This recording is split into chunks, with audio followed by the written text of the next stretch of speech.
jud na ninyo kung maminaw mo og sa dili. Kay duha ra man atong paingnan, impyerno ug langit. Samtang buhi pa ka, kung bayot ka, pag hinulsol na, balik na sa Ginoo. Kung ikaw tumboy, balik na pod sa pagkababae nimo, balik na diha sa Ginoo.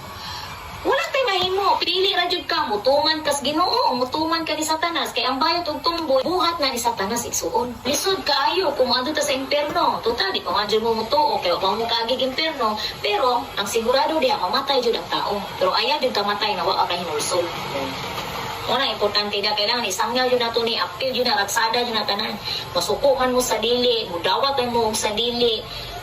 Naara yun na ninyo. Kaya wala milabot sa inyong kinabuhi. Ang Ginoo ra yun na kilabot ninyo yun. Kung sa Ginoo na igugma yun ang Ginoo sa inyo mo nang ginaapil yun nagsangyaw. Kung wala pa na igugma ang Ginoo sa mga bayit o tumboy, sa mga tao sa kalibutan, dili yun na namoy apil o sangyaw.